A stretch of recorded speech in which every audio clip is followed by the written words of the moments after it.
This is the Everyday AI Show, the everyday podcast where we simplify AI and bring its power to your fingertips. Listen daily for practical advice to boost your career, business, and everyday life. What is a knowledge cutoff when we're talking about large language models? And why does it matter? We're going to be talking about that and a lot more today on Everyday AI. If you're new here, welcome.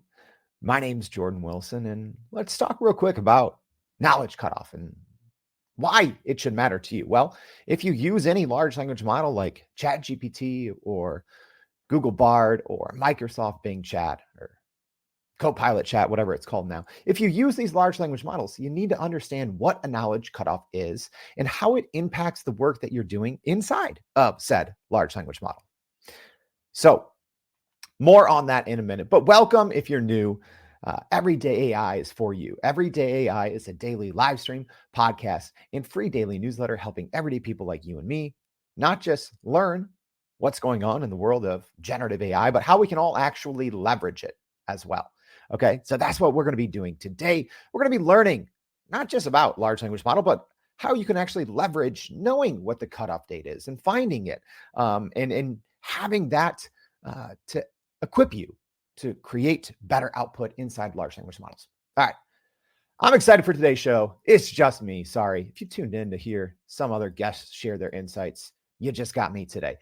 If you are joining on the podcast, as always, make sure to check out the show notes. We always have additional resources, a link to go sign up for our free daily newsletter, all of that good stuff. But before we get into it, let's talk about what's going on in the world of AI news as we do every day. So Sports Illustrated is in hot water after alleged AI use. Yes, Sports Illustrated, I think the first magazine I ever read, but it's allegedly published several articles under fake author names and AI-generated profile images, causing some controversy and leading to a formal investigation. This also kind of highlights the use of AI in journalism and its potential consequences. Sports Illustrated responded to these reports, saying that they weren't. And they said that all these published articles were written and edited by humans. But what does that mean? Does that mean that 95% of it was written by AI and then 5% was written and edited by humans? I'm not sure. So keep an eye on that. Next, how will big banks manage risk with voice calls with AI? So the tech firm Symphony and Google just announced a pretty big partnership that they're teaming up to enhance voice analytics for financial firms in response to increased regulatory scrutiny on communications compliance. All right, so this partnership will use generative AI and natural language processing, NLP, to transcribe and summarize conversations for compliance purposes. So this enhanced product will allow users to mine data for additional insights and monitor customer experience. So I'm personally excited about this. So this new product, I believe, is going to be called AIJV, whatever that abbreviation stands for. But maybe that means ultimately when we're dealing with our banks and financial institutions, we'll hopefully have fewer robots on the other end with this new Google and Symphony partnership. All right, last but not least, Amazon kicked off its annual reInvent conference, and generative AI is the major focus. So the Amazon's reInvent conference, well, actually through AWS, Amazon Web Services, comes about a week after Microsoft's Ignite conference, where they announced a lot of software updates. And the big one, in my opinion, was Microsoft moving to their in-house GPU chip production. So all of the computer chips that we need for this generative AI, Microsoft is going to be producing those in-house. So everyone's kind of keeping an eye on what Amazon is going to announce at this conference that just kicked off, where everyone's trying to out-announce everyone else. We do know some reporting is showing that Amazon is wanting to announce a wider range of generative AI models through their Bedrock service, with examples of customers successfully using it and creating impactful applications. So it seems like that's going to be the focus, but we'll see over the next couple days. All right. There's always more that we have if you want to know more in AI news. We always just give you a little preview. So if you are listening, make sure to go to youreverydayai.com, sign up for that free daily newsletter. We not just break down more news, but our podcast every single day. We always always go into more depth, provide more resources. And yes, it's written by me, a human. I'm not Sports Illustrated, allegedly, right? So make sure you go to youreverydayai.com, sign up for that free daily newsletter. Always breaking down the news, insights, trends, tools, and this very podcast. So, hey, good morning to all of our live audience. Sometimes I only get to shut all of you out when it's just me here by myself. If you are a podcast listener, we always leave the link to join the LinkedIn Live or YouTube or wherever you watch. But hey, good morning to Michael Forgy joining us. Jay, thanks for coming. Dr. Harvey Castro, as always. Woozy joining us from Cincinnati. Brian, back to the Mississippi Gulf Coast. We've missed it. Hey, Natalie, thanks for joining us from ATX. All right. And someone from YouTube. Great. Kaylee, thank you. All right. So let's talk a little bit about large language models. All right. Specifically on the knowledge cutoff. What is a knowledge cutoff? Why is it important? And why do we all need to know? I'll tell you this. Even if you are an avid large language model user, such as myself, whether you're using ChatGPT to write your essay, if you're a college student, or if you are someone that works in generative AI, and maybe you're helping to build these models, or you're using so many different ones, maybe you're using Anthropic's Claude 2.1 that was just released and updated last week, or maybe you're using Google Bard or Bing Chat, two very popular large language models that are quote unquote internet connected.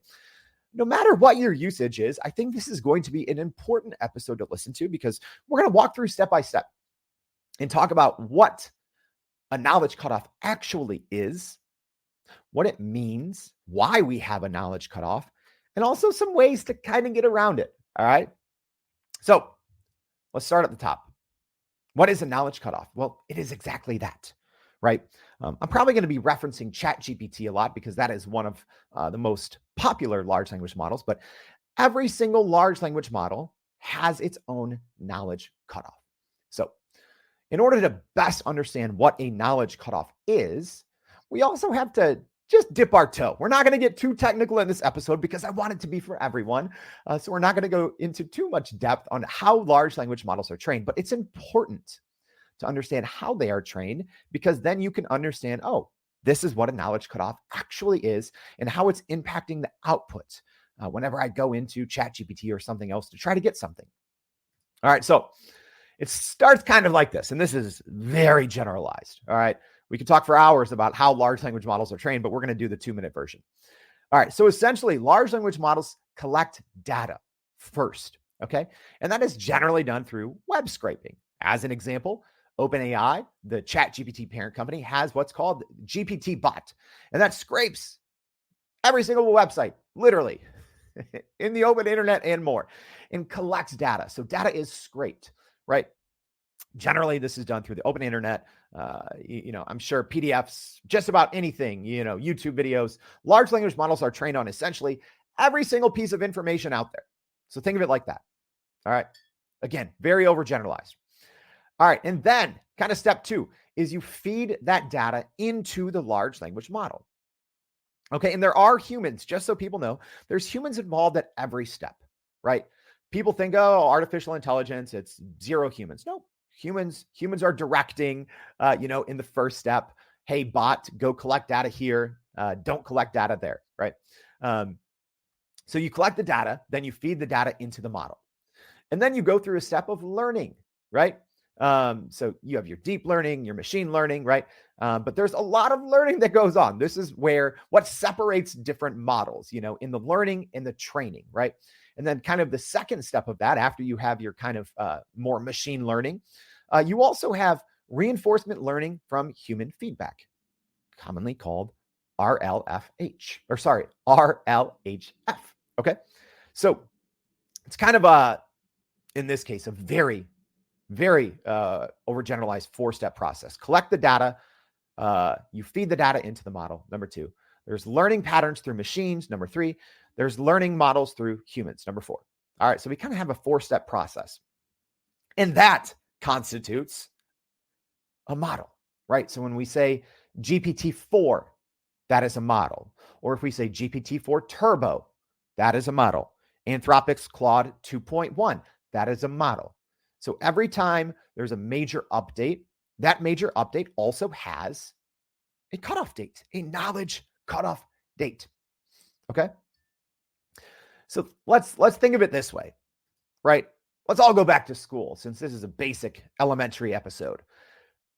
When you're in school, you have a textbook. And sometimes those textbooks get updated every single year because it's a popular one. Sometimes they only get updated every couple of years. Okay. That is what a knowledge cutoff is, because that large language model, and we're going to talk about, internet connected large language models as well. But that that large language model, that knowledge cutoff date, it is literally like a textbook, right? So if something new happens after the knowledge cutoff date in a large language model, it is the exact same as if you're using a textbook, right? When did I graduate high school? 2004, right? So my freshman year was 2000. So if my biology book was dated 1998, right? Technically, whatever I was learning in biology class was 2 years out of date. Okay. And that's especially important when we talk about large language models and what you're using them for. All right. And this is what I really have to make an emphasis on. And this is why I'm actually going to have a show tomorrow. I'll throw it up on the screen here to preview it. We're going to be talking about ChatGPT plugins, what's new, because there are some new updates with plugins and with GPT-4, OpenAI's GPT-4 Turbo, its latest model. But there's actually some new things with knowledge cutoff dates, and they're all a little different. All right. So that's the basics. That's the 101. Think of a knowledge cutoff like you would a date printed in a textbook. All right. So you always have to keep that in mind, because what you're using generative AI for, ChatGPT, Microsoft Bing Chat, whatever, there's very few instances, if I'm being honest, where you would not need an updated knowledge cutoff. And you do that through internet connected large language models or plugins. So what I'm trying to say is, one of the reasons why your ChatGPT content sucks, or why it hallucinates, or why large language models lie, is because you're not keeping the knowledge cutoff in mind, and you're not taking the proper steps to get around it. All right. So yes, like Harvey says here, thanks. Hey, and if you have comments, questions from our live audience, make sure to get them in. So Harvey here saying ChatGPT now is updated through April 2023. Yes, kind of. Yeah.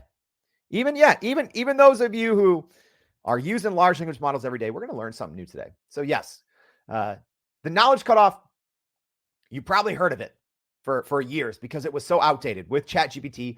It was September 2021 up until 2 months ago. So through September. So at that point, even if you were using the paid version, ChatGPT Plus, $20 a month, you were working on a knowledge cutoff, or you were working with a large language model that was 2 years out of date. And you have to think, all of us are trying to get better outputs with ChatGPT, with Google Bard, whatever it is. And that's, like I said, not just one of the main reasons large language models lie or make things up or hallucinate or just give you output that you can't really use, is because up until 2 months ago, what would you be producing in ChatGPT that hadn't changed in 2 years, right? With that old September 2021 knowledge cutoff. Not a lot. Not a lot.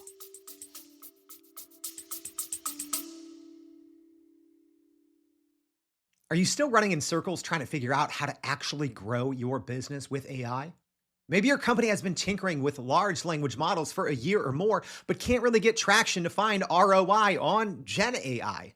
Hey, this is Jordan Wilson, host of this very podcast. Companies like Adobe, Microsoft, and NVIDIA have partnered with us because they trust our expertise in educating the masses around generative AI to get ahead. And some of the most innovative companies in the country hire us to help with their AI strategy and to train hundreds of their employees on how to use Gen AI. So whether you're looking for ChatGPT training for thousands or just need help building your front-end AI strategy, you can partner with us too, just like some of the biggest companies in the world do. Go to youreverydayai.com/partner to get in contact with our team, or you can just click on the partner section of our website. We'll help you stop running in those AI circles and help get your team ahead and build a straight path to ROI on Gen AI.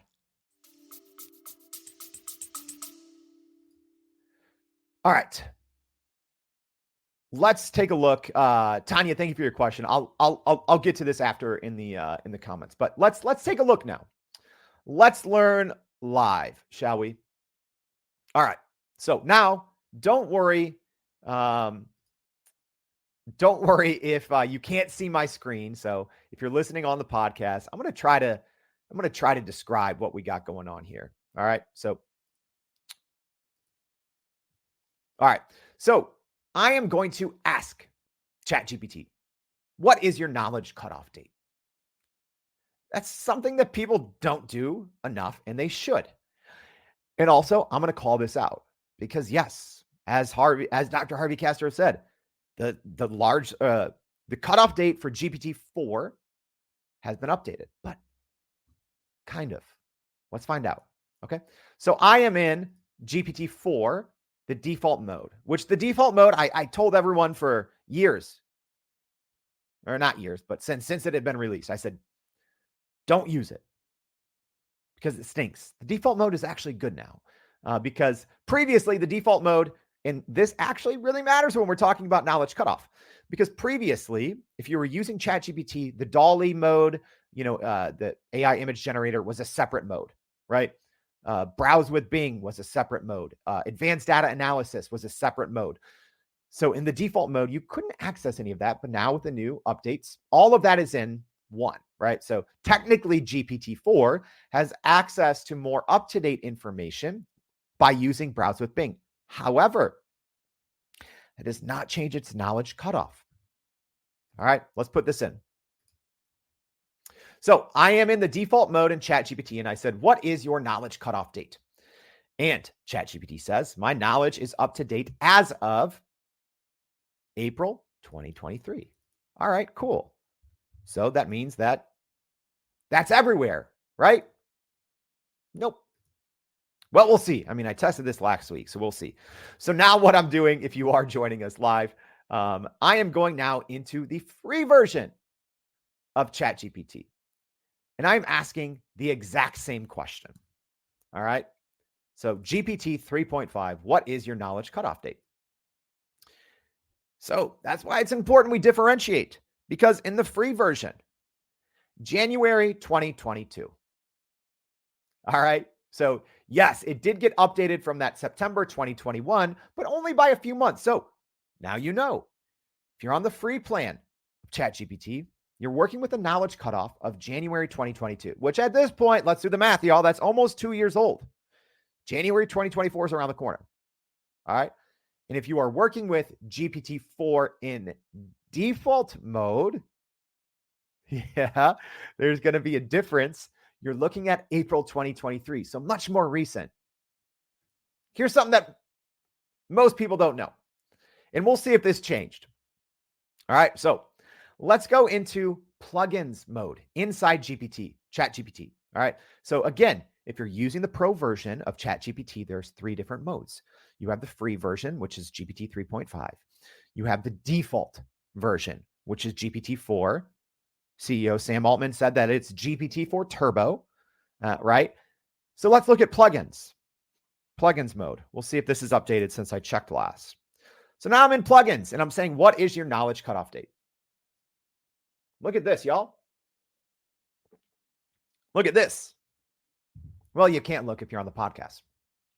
But my training data includes information up to January 2022.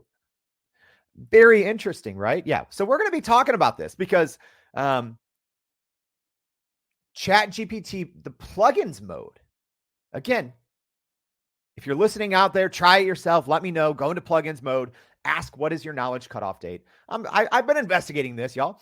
It actually got downgraded because up until GPT-4 had this big UI UX refresh with the, kind of the updated interface and the custom GPTs, and they brought this default mode. So they had big changes that they announced about 2.5, 3 weeks ago after their dev day, November 7th in San Francisco. So yeah, if you remember, ChatGPT was down and broken for like a week. But then I noticed something. I noticed the plugins mode was really changing, which is my favorite mode, right? But you'll see right here, January 2022. Interesting, right? So they actually downgraded this because up until this announcement, when I was doing this exact same kind of prompt, asking ChatGPT with plugins what its knowledge cutoff date was for at least a couple of weeks, it was April 2023. So I'm very interested in what's going on with plugins mode because its knowledge cutoff got rewound. It got rewound by more than a year, which again, when you want to increase the accuracy of what you're getting out of ChatGPT, when you want to cut down on hallucinations, which is just made up stuff, right? The knowledge cutoff date is extremely important. So we just saw there, different, even in the paid version, we are getting inside ChatGPT plugins a knowledge cutoff of January 2022. Big bummer. Big bummer, right? All right. So let's keep taking a look. Yes, Tracy says this is fascinating about plugins, updated information date. Yes, literally no one's talked about this. Because when I saw this a week or two ago, when I think they first switched over, I'm trying to read about it. Literally couldn't find it anywhere on the internet, Twitter, Reddit. Yes. So if you're listening, I wouldn't call this breaking news, but I haven't seen it anywhere. But it's important to know. Like I said, you always have to keep in mind your knowledge cutoff date, your textbook in school, right? If you're working with an old textbook, everything that you create, everything that you're reading, everything that you're learning, there's a good chance it is wrong. Because what in our world has not changed since January 2022? That's almost 2 years ago. It's almost 2 years ago. You can't, I don't know. Let me know in the comments if you know something that hasn't changed in 2 years. I mean, even ancient history has changed. We're discovering new things, right? American history has changed. The stock market's changed. Financial institutions, sports, arts, entertainment, culture. What hasn't changed in 2 years? You got to keep in mind the knowledge cutoff. All right. Enough about ChatGPT. Let's talk about something that I've always had I'm not going to say a beef with, but I've never been a big fan of Claude. All right. So the large language model from Anthropic. All right. So it's complicated, right? And I'm going to go through. So I asked the exact same question. What is your knowledge cutoff date? And I get a long response from Anthropic Claude. And I'm on version 2.1, FYI. Essentially saying, I don't have a specific knowledge cutoff date. Yeah, you do. Just not sharing it, right? So what you have to do a lot of times, if a large language model does not tell you, and ChatGPT is good about this, right? It's been trained correctly to disclose its cutoff date. That's my beef. And one reason why I tell people not to use Anthropic Claude, at least not right now. Yes, they've raised $6 billion in the last 3 months from Amazon and Google. I don't like it. Transparency, when you're working with a large language model, transparency is number one. And if you ask something like, what is your knowledge cutoff date? And if the model does not tell you, I say, don't use it. Don't use it. That's one of the most basic questions. So Anthropic, let us know why you don't tell, why you don't tell us when your knowledge cutoff is. And you got to go through all these hoops, right? So essentially what you can do then, and what I did here, I didn't want to take you through this whole journey because this was a lot of back and forth. So then I'm like, all right, well, if it's not going to tell me its knowledge cutoff date, so I say, who won the 2023 MLB World Series, right? Which just happened a couple weeks ago. And Anthropic says doesn't know, doesn't have that information yet. All right, so then I say, who won the 2022 MLB World Series? So it got that information correct. So now I know in my head, okay, it's at least, the World Series is usually early November. So, okay, I know that because it got that correct, it's at least after November 2022. So now I have a year gap. So I have to keep asking questions. So I say, all right, who won the Super Bowl in February 2023, right? So it doesn't know. So then I say, what is your creation date? Because I'm like, okay, maybe I'm asking Claude wrong because it keeps saying creation date, right? Which I also don't like, because when I say, what is your creation date? It says my creation date is November 28th, 2023. That's today. No, it's not. That's not your creation date. You have a cutoff, Anthropic. Why aren't you telling us? Why are you so dodgy? Okay, so it didn't know the 2020, who won the Super Bowl in 2023, right? In February. So then I go back a year. So, okay, it knows February 2022. So then I go to the NBA Finals, right, which is generally in June. So it knows the 2023 NBA Finals. So all we know is, I have this saved somewhere else. I actually couldn't dig it up, but I said, who won the 2022 U.S. Senate elections, which is in November. It says the final outcome of November 2022 U.S. Senate elections took place, so it knows it, right? So there's details in there. So we know that the knowledge cutoff, and I did have this down somewhere else. I'll put it in the comments, so don't worry. So we know it's after November 2022, but before February 2023. So thanks a lot, Anthropic Claude, for not being transparent and easy to work with, because if you're new to large language models, or when models like Claude come out with incremental updates, right? 2.1, I'm sure they're going to be coming out with a 2.2. Think, you have to, you're getting new users all the time, right? Millions of new users. You have to be transparent. So if you're working on AI models out there, transparency is always first, because if you're not transparent, if you're not communicating clearly on something as important as a knowledge cutoff, what is this data set trained on? What does it include? If you aren't telling your users, you shouldn't be using it, period. I don't care what the context window is. Yes, they announced a 200K token context window. Cool, great. What? So that's 180 some thousand words. Doesn't matter. If a model isn't transparent with its knowledge cutoff, you can't trust it. Sorry, not sorry. Moving on. All right, so now we are in Microsoft Bing Chat, and let me know, hey, if you're still hanging out on the on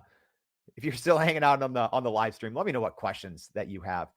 Cecilia, thanks for joining us. Says this is an important reminder that human confirmation is critical. Absolutely, absolutely. You have to be able to communicate. That's why, again, y'all. Well, thanks to you. I should mention this. I haven't even talked about this, but Everyday AI is the largest AI-centric podcast in the world right now for listeners. So, hey, Anthropic, you want to get a better message out to the hundreds of thousands of people listening to this show? Be more transparent in your model. I never want to talk badly of any generative AI system, because I'm a big generative AI advocate and I want people to use it and I want people to learn new skill sets, but a knowledge cutoff is essential. And if you can't communicate that, I'm going to tell people, don't use it. Transparency's first, period. All right. So now we are in Microsoft Bing Chat. What's important to know? So I'm asking the same thing. If you don't know, Microsoft Bing, it is using GPT-4 from OpenAI. Microsoft owns 49% of OpenAI. It was almost a lot more than that when they almost took every single OpenAI employee 2 weeks ago when they fired Sam Altman and rehired him. Y'all, what would have happened with that if Microsoft took all 750 of the 770 employees that said that they were going to quit and follow Sam Altman? Anyways, so I'm asking now, Bing Chat, what is your knowledge cutoff date? All right. So I am in the more creative mode. All right. There's 3 different modes in Bing Chat. You have more creative, more balanced, more precise. So we're going to do this test in all of them. So interesting, midway through the response, it was starting to type something and then it typed something else. And it says, sorry, that's on me. I can't give a response to that right now. All right, let's switch over to the more balanced mode. And I'm going to ask the same thing again. What is your knowledge cutoff date? It's so weird because as I was preparing for this show, obviously it gave me a date and now it doesn't. And again, if you're following live, which I haven't seen this a lot in Bing chat, it started to type one thing and midway through it erased it and typed something else. Interesting, y'all. All right, so let's try the more precise. We're going to say the same thing. What is your knowledge cutoff date? Simple stuff here. So yeah, interesting. So if you're joining live, it's starting to say 2021. I kid you not. We can go through and hit pause. And then it said, I can't give a response to that right now. Okay, interesting. So even though this literally worked, and that's also important to know about large language models, they're the world's most advanced autocomplete systems, all right? You're always going to get something different no matter what you type. So I'm going to try it one more time with a little bit different. I'm going to say when, instead of what is your knowledge cutoff date, I'm going to say when is your knowledge cutoff. I'm going to try that. One thing I hate typing live on the show. All right. So I'm just rephrasing the question. I'm saying, when is your knowledge cutoff? So it's not answering me in any of the modes. All right. So that's a little weird because, again, I literally tried it this morning and we actually got a response. So let's try it one more way. So I'm going to say, when is your data trained through? So interesting doing this live and always getting different results. All right. So for whatever reason, Microsoft Bing, even though this morning it was telling me something different, not 2021, it started to respond with 2021. And then it said no. So I'm going to say, are you using GPT-4 or GPT-4 Turbo? Thanks a lot, Microsoft Bing. You're really throwing the live show through a loop here. All right. So Microsoft Bing chat, for whatever reason, is not being nice. Is not being nice to me. So I'm going to do something, and I'm not going to flip my screen just now. So let me know because we're going to be wrapping this up. So if you want to know something else, let me know. So in another window right now, I'm running the exact same query, but in Microsoft Edge. So that is Microsoft's browser. So I'm seeing real quick if we're even going to get a different response.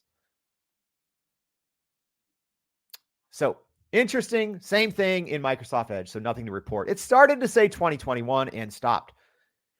Interesting stuff, y'all. All right, let's jump into, last but not least, our last kind of large language model, or last, I'd say, popular one. So we are in Google Bard. Google Bard is still running on Palm 2. We were supposed to get this new large language model, this new version called Gemini, but that has reportedly been delayed until early 2024. So that's important to know too. All of these different, Google Bard uses its own large language model. Bing Chat uses the OpenAI's GPT-4, and then they have their own training on top of it, their own kind of their own architecture or their own kind of training a lot on top of it, right?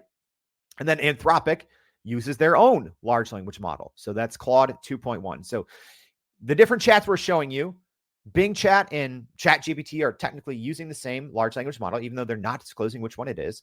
Anthropic's Claude is using Claude 2.1, and Google Bard right now is still using Palm 2. So when Gemini is updated, we'll run the same prompt, but asking Google Bard, what is your knowledge cutoff date? So it says, as of today, November 28th, 2023, my knowledge cutoff date is January 2022. All right.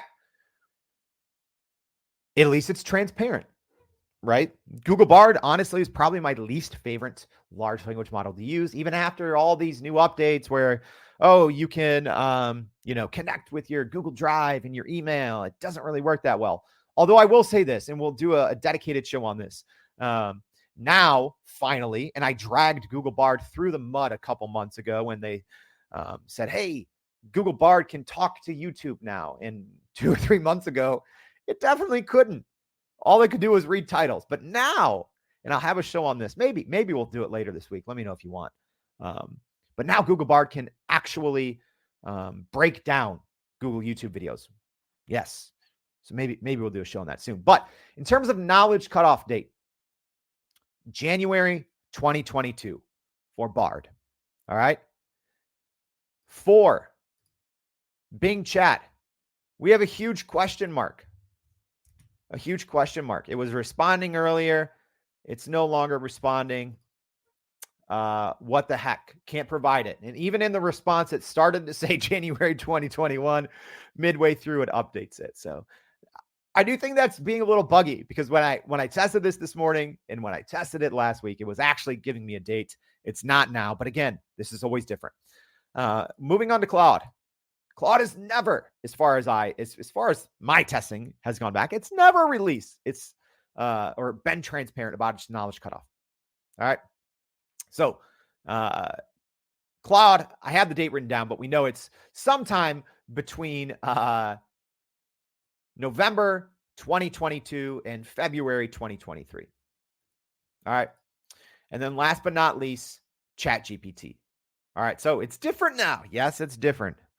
Non-breaking news. Because plugins mode knowledge date actually got moved back. Prior, it was April 2023. Now, ChatGPT with plugins is January 2022. The free version is January 2022.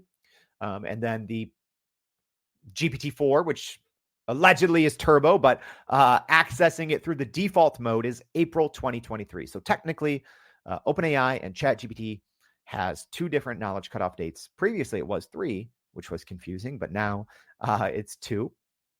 So January 2022 for plugins and free, and April 2023 for GPT-4 default mode. Whew. That's a lot. We got a little dorky. We got a little dorky today, y'all. But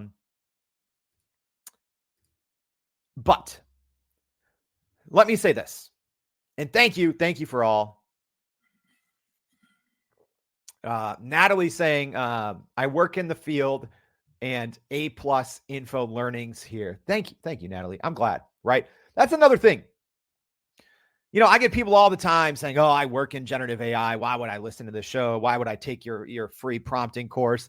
I literally, if you're still listening, we run a free prompting course. We're doing one today in a couple of hours, and we update it all the time. So yeah, 11:30 today. So in like 3.5 hours. One of the things is I literally have people that work in generative AI, software engineers who actually help train large language models. And they take our free prime prompt polish course and they're like, my gosh, Jordan, I work in AI, but I really feel like I'm using AI for the first time after taking your course. This is what we do on Everyday AI, y'all. Like, we break down large language models, machine learning, text to image, text to video, text to speech, right? We had the CEO of Speechify on yesterday, right? Which has tens of millions of users. We break everything down.